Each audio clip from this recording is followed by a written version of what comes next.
ओम परम तत्व कृपाय केवलम। परम प्रभु परमेश्वर की जय। कल्कि भगवान जी की जय। देखिए हमारे देश में बड़ा अजीब हो रहा है। इसे जो है अजीब कहें या आश्चर्य कहें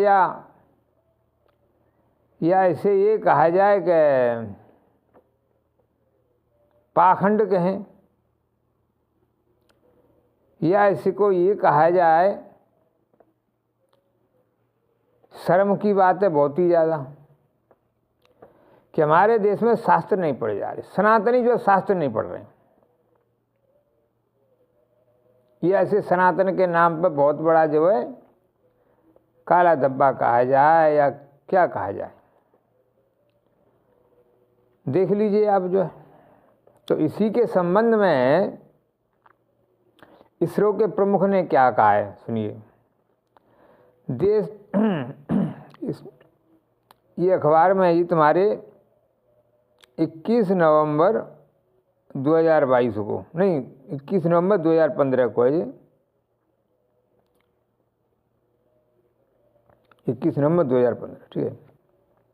खबर छपी एक जो है कि हमारे प्राचीन ग्रंथों की अपेक्षा नहीं होनी चाहिए, इसरो प्रमुख ने कहा है। आगे देखिए विस्तार से। हमारे देश के गौरव के उसके गरिमामयी इतिहास से जुड़े होने पर जोर देते हुए भारतीय अंतरिक्ष अनुसंधान संगठन इसरो के प्रमुख एएस किरण कुमार ने कहा कि प्राचीन ग्रंथों की उपेक्षा नहीं होनी चाहिए। ठीक है जी। कुमार ने कहा कि जिस विज्ञान के बारे में जाना जाता है वह तुलनात्मक रूप से आधुनिक मूल का है। जिस विज्ञान के बारे में बात कर रहे हैं ना, वो तुलनात्मक रूप से जो है आधुनिक मूल का है, लेकिन यह जिस परंपरा से निकला है वह मौजूदा इतिहास से कहीं पहले की है। जिस विज्ञान की हम बात कर रहे हैं ना, वो निकला कहाँ से है, वो जिस परंपरा से निकला है वो सनातन परंपरा से निकला है। आपको बताऊँ बात में, ये कह रहे हैं वो जो है। उन्होंने कहा यह कई सदियों में विकसित हुआ है। ये मैं नहीं कह रहा हूँ, ये वैज्ञानिक कह रहे हैं कि ये जो है एक दिन में नहीं विकसित हुआ है, इसको बहुत टाइम लग गया, बहुत सदियाँ लग गई हैं। इसकी व्याख्या सुपरिचित एवं सुपरिभाषित कदमों के संदर्भ में की जाती है। इसरो प्रमुख ने मणिपाल विश्वविद्यालय में दीक्षांत समारोह में कहा, जीवन एवं अस्तित्व के मूलभूत मुद्दों का निदान करने वाले व्यापक तौर पर स्वीकार्य वैज्ञानिक सिद्धांत, खोज एवं आविष्कार आधुनिक वैज्ञानिक व्याख्याओं के आधार बनाते हैं। उन्होंने कहा वैदिक और आधुनिक यूनानी लेखनी प्राचीन ज्ञान के सार हैं। उन्होंने कहा कि वैदिक और आधुनिक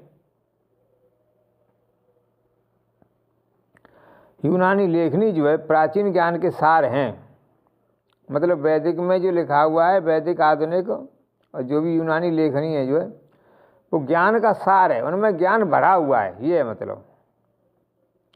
उपनिषद, भगवत गीता, ब्राह्मण सूत्र, श्रीमद् भागवत और महाभारत प्राचीन ज्ञान का स्रोत है। स्रोत समझते हैं, भंडार। तो वैज्ञानिक कह रहे हैं ये जो उपनिषद है, इसरो के प्रमुख कह रहे हैं कि ये जो उपनिषद हैं, उपनिषद, भगवत गीता, ब्राह्मण सूत्र, श्रीमद् भागवत, महाभारत जो है ज्ञान का स्रोत है। ठीक है साहब।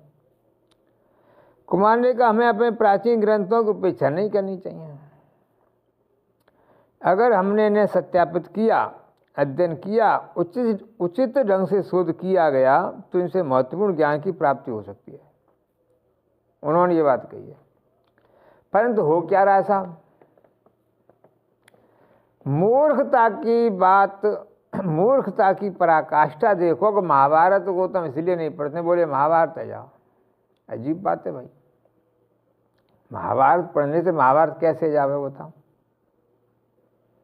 पर वही बात है, हुआ क्या कि सनातनियों का सत्यानाश करने के लिए, नाश नहीं सत्यानाश करने के लिए कुछ लोगों ने बहुत ही चतुराई से काम किया। उन्होंने हिंदुओं के अंदर भर दिया, सनातन अंदर, महाभारत मत पढ़ो, घर में महाभारत हो जाएगा। यही असली वो है, किसी भी संस्कृति को या देश को अगर खत्म करना हो तो एक साथ मत कराओ, उनके अंदर गलत विचार भर दो आप, उनको संस्कृति से हटा दो, बस वो अपने आप खत्म हो जाए, अपने आप हुई, कहने की जरूरत ही नहीं पड़ेगी। कितना बढ़िया से आवे बताओ। वही हुआ भारत में। महाभारत इसलिए नहीं पढ़ते, बोले महाभारत हो जाएगा। ठीक है सर, गीता क्यों नहीं पढ़ते? लड़के साधु हो जाएगा, लड़का घर से निकल जाएगा। ये भरी हुई है लोगों के अंदर में। उपनिषद भी नहीं, उपनिषद समझ में आते नहीं है, गीता उपनिषद वैसे वास्तव में तो सनातनियों के दिमाग में, या बुरा तो लगेगा, गोबर भर दिया गया है, सड़ा हुआ गोबर या गधे का गोबर है, समझ लेते रहते। किसी को भी देखो, मठ मंदिरों में शास्त्र नहीं है। सबसे बड़ी बात तो ये देखो, मठ मंदिर बनाए, बड़े बड़े मठ मंदिर हैं सा, और बन रहे अभी भी करोड़ों के, छोटे मोटे नहीं, करोड़ों के बन रहे जी, पर उनमें शास्त्र नहीं है। देखो करोड़ों के मठ मंदिर, पर उनमें शास्त्र नहीं। तो हो क्या, कोई परिवर्तन आ रहा है समाज में? बिल्कुल नहीं आ रहा है।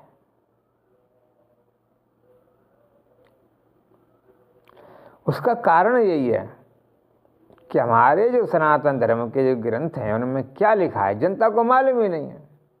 या ये कही जाए कि हमारे देश के साधु संत श्री श्री अनंत श्री बताना नहीं चाहते ग्रंथों में क्या लिखा हुआ है।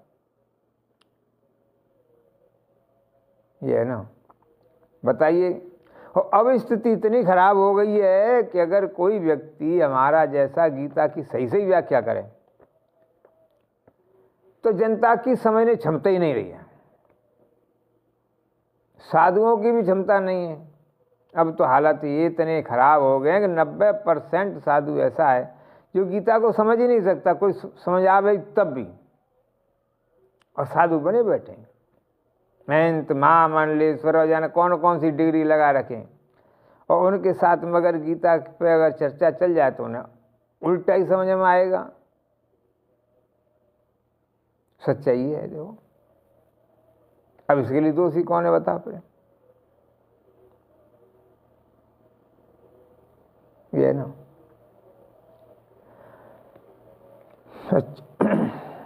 और कह रहे हैं सनातन धर्म की जय, काम कर रहे हैं सनातन धर्म के सत्यानाश का, काम कर रहे हैं सनातन धर्म सत्यानाश का, और सनातन धर्म की जयकार लगा रहे हैं। बस जनता भी ये कह रही जयकार से काम चल जाएगा, बस काम करो चाहे मत करो बोले। आपको लगेगा तो बुरा, पर सच्चाई यही हो रही है। देखिए अब इसका प्रमाण देखिए, हम कैसे कैसे कह रहे हैं। 70-75 साल तो देश को आज़ादी हो गई ना। देश में समय पर लगभग शायद 10 करोड़ व्यक्ति ऐसा है जो प्रवचन सत्संग कर रहा है या करने की क्षमता रखता है। आजकल प्रवचन सत्संग में तो कुछ देर नहीं लगती है, जो चाहो बोल दो, उल्टा सीधा कुछ भी बोल दो जी, कोई चिंता ही नहीं है, कोई कुछ कहने वाला नहीं है जी। इसका प्रमाण ले लो। वो जो IIT बाबा वैसे उन्होंने कह दिया कि ये तो प्रसाद है साहब, जो गांजा तो प्रसाद है, इसे सब पीते हैं। बोलिए गांजा कब से प्रसाद हो गया भाई? पर समस्या जब किसी ने विरोध भी नहीं किया। दे लो 10 करोड़ के लगभग इस देश में जो है प्रवचन करता सत्संगी हैं होंगे, सब मिला दिया जाए, कथावाचक और श्री श्री अनंत श्री। पर किसी ने जो है उनके खिलाफ FIR दर्ज कराई कि भाई उन्होंने गांजे को जो है कैसे प्रसाद कह दिया। बस इतना ही कहना जरूरत थी, गांजे को प्रसाद उन्होंने कैसे कह दिया, हालत खराब हो जाती उनकी। पर किसी ने नहीं कराई। दे लो, क्योंकि समस्या दूसरी है। ये जो बड़े बड़े श्री श्री अनंत श्री है ना, अब ये कराएं तो फिर जांच होगी, कौन साधु जांचने, कौन साधु भाई पीता है कौन नहीं पीता है, और बड़ा लफड़ा खड़ा हो जाएगा। इस पर चर्चा आएगी तो कि गांजा पीना चाहिए कि नहीं पीना चाहिए, गांजा क्या है। चर्चा ही नहीं चाहते साधु गांजे पे ही, गांजा अफीम पे चरस पे, क्योंकि उनका ही हालत खराब है हो जाएगी। तो मेन बात यह है कि एक तरफ सनातन धर्म की जय, सनातन धर्म की जय, ये ऐसा एक सम्मोहन कर दिया है, सम्मोहन समझो या नींद की गोली दी जा रही है, बेटा सोचा मत कुछ भी ना, सोचा मत कुछ भी। हाँ, जो आदमी बेवकूफ़ बना रहा है उसको मौका मिल रहा है बेवकूफ़ बनाने के लिए, देख लो। अब इसका परिणाम क्या आ रहा है, खूब प्रवचन हो रहे हैं साहब, ठीक है, धुआंधार प्रवचन सत्संग हो रहे हैं। और जो व्यक्ति प्रवचन सत्संग कर रहे हैं, अगर वो गृहस्थी है तो देखो दहेज भी ले रहा है खूब झुक के। और आज से 50 साल पहले यही प्रवचन करता, यही सत्संगी बहुओं को मार देते थे। दोनों काम चल रही 50 साल पहले। देखो कि दिखाई दे रहा है यहाँ से थोड़ा कम आया माल, मार दो बहुआ, कोई चिंता ना है, दूसरी शादी कर लेंगे, तीसरी कर लेंगे। बहुत मारी गई उस समय पर। चलो अब कम हो गया है, स्थिति कुछ ऐसी हो गई है, एक तो कानून कठिन है और दूसरे नंबर हर कोई देना नहीं चाहता। कुछ लोग अभी भी दहेज चल रहा है, देखो। अच्छा, ये जो दहेज है, दहेज लेने वाले ज़्यादातर देखो सत्संगी मिलेंगे आपको। दूसरों को एकदम समझ लो सनातन धर्म की बड़ी बड़ी व्याख्या करें, पर जरूरत पड़े अपने घर में ही दहेज ले भी तैयार है। और ले रहे हैं, तैयार नहीं, ले रहे हैं साहब।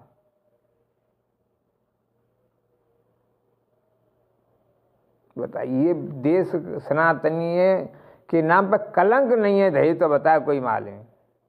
दहेज जो है कलंक नहीं है तो क्या है, सारा स्ट्रक्चर ही से बिगड़ रहा है। भाई लड़कियों को पढ़ाओ, तुम पहले अच्छी शिक्षा दो, फिर 1 करोड़ 2 करोड़ 4 करोड़ 5 करोड़ अच्छा दहेज दो तो अच्छे उसमें जाए। अगर दहेज नहीं हो, मान लो कोई वैसी व्यवस्था हो तो कितना वो पड़ जाए। पर चल रही है तो चल रही है सब, साथ में सत्संग भी चल रहा है। तो अब और काम हो गया। अब क्या हो गया सब, आहिस्ता आहिस्ता करके देखो, अब लिव इन में रहने लग गई। अब करो तुम बात, वहाँ लड़ाई झगड़े भी हो रहे हैं लिव इन में। और इसमें ये फायदा है, तलाक दे भी जरूरत ही ना पड़ती लिव इन में। तो भाई कल रह रहे हैं, आज ना रह रहे साथ में।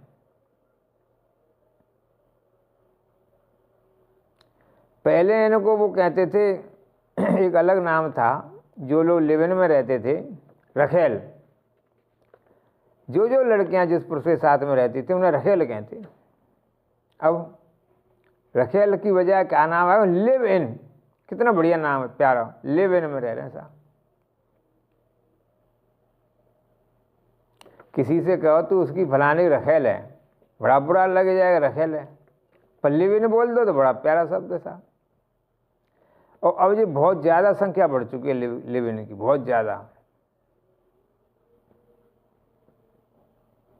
अब इसमें एक और हो गया है, लिव इन में रहो, जब तक लड़के पे से खूब पैसा लिया जा सके, खाओ पियो मौज करो तो ठीक है। अगर कहीं गड़बड़ी हो तो उस पर केस लगा दो। अब ऐसा भी होने लग गया। देखो कहीं तो दहेज लिया जा रहा है खूब जिक्के, कहीं लड़कियां इतनी चतुर हैं कि वो लिव इन में रह रही हैं और जहाँ पे माल न मिले खाने को तो केस लगा दो, बाद में डील करते हैं। फिर ये सब हो रहा है। क्यों हो रहा है? क्योंकि सनातनियों को शास्त्र की कोई ज़रूरत नहीं है, ना मंदिरों में शास्त्र है, ना मठ है, ना कहीं नहीं, उन्हें मालूम ही नहीं है कि ये कर क्या रहे हैं। केवल सनातन धर्म की जय हो, सनातन धर्म की जय हो, सनातन धर्म की जय हो कह रहे हैं। अच्छा, ये लिव इन हो गया। अच्छा, बहुत से लोग ज़्यादातर अब बिना माता पिता की सलाह के शादी कर रहे हैं। कुछ लोग शादी कर रहे हैं, कुछ लिव-इन में रह रहे हैं, कुछ वैसे हैं। और जो मान लो कर भी रहे हैं ना, तो वहाँ पे लफड़ा हो रहा है कि शादी होने के बाद में बस अलग, माता पिता बाहर में जाएं, मर गिरे, कुछ भी हो, कोई चिंता ना है। अब ऐसी दिमागी सर्कुलेशन बन गया दिमाग का ही। ये है हमारी शिक्षा नीति आज की सा। और जयकारा लग रहा सनातन धर्म की जय हो। सच्चाई है कि अगर वास्तव में देखा जाए, आज की जो भी जितने भी बहू हैं ना, जिन्हें 1 साल 2 साल हो गया हो, अगर उनके दिल में टटोला जाए, बोले तुम्हारा ससुर मर जाए तो कैसे रहेगा, बहुत बढ़िया जी, देवर जेठ ससुर कोई नहीं चाहिए उन्हें, अब सिंगल परिवार बस। देवर जेठ सास ससुर के साथ में मिल के रहना तो वे समझ लो बहुत ही ज़्यादा हो गया है। सास ससुर की सेवा छोड़ो, उन्हें पानी दे दें यही बहुत है बताओ।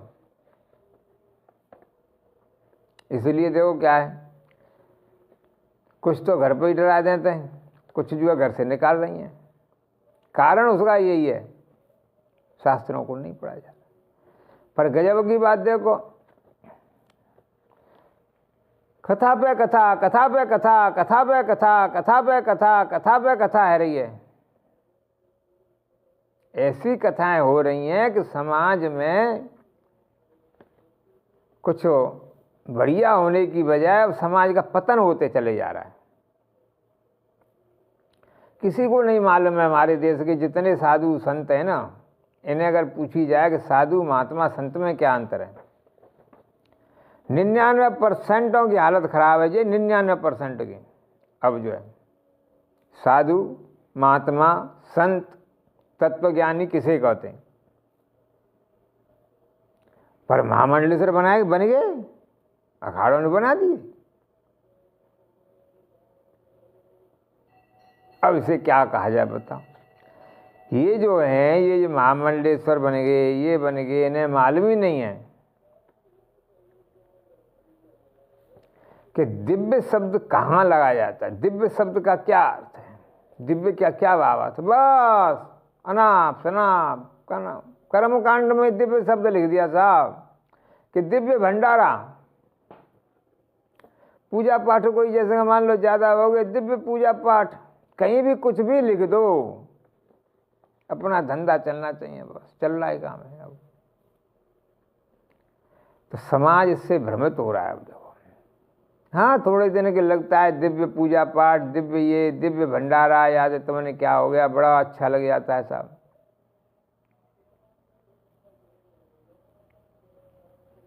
अब तो गुरु जी अवतरे तो हवे लग गए साहब। जिसके पास में जो भी गुरु है, साधु है, जिसके 1000-2000 शिष्य हो जाते ना, वो अवतरण दिवस मनावे लग गए। अवतरण दिवस बड़ी अजीब बात है। अब इन्हें पूछा जाए कि तुम अवतरण दिवस कैसे मना रहे हो ऑन कैमरा, तो हालत खराब हो जाएगी कि तुम अवतरण दिवस कैसे मना रहे हो।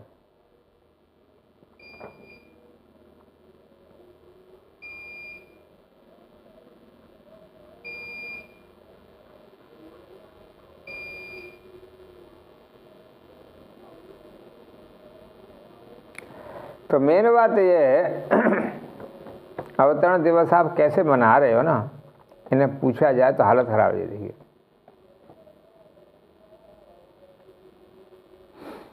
परंतु कोई पूछने वाला वहाँ है ही नहीं।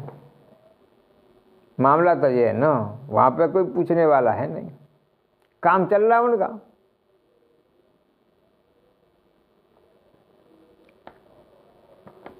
अच्छा, इससे एक चीज और हो रही है, अब समाज जो है भ्रमित हो रहा है। समाज को भ्रमित होना ही होना है। अवतरण दिवस में क्या हो रहा है देखो, भंडारा हो रहा है सा। भंडारे को बनाने वाले कौन है? जो रात को शराब पी लेते हैं। अब धर्म ऐसा हो गया है कि बीड़ी, सिगरेट, भांग, गांजा, शराब, अफीम, चरस कुछ भी खाइए, कोई चिंता नहीं है। बीड़ी, सिगरेट, पान, तम्बाकू, गांजा वगैरह कुछ भी खाइए आप, जो है कोई चिंता नहीं है। बस गुरु जी के यहाँ आ जाओ, गुरु जी पे ऐसा सावन है, आप तुम साफ कर दे दो। जीवन में कुछ भी परिवर्तन करने की जरूरत है ही नहीं जी। तो ये जो हो रहा है ये बड़ा गड़बड़ है वैसे तो। अब दूसरे एपिसोड में बताएंगे, ठीक है जी।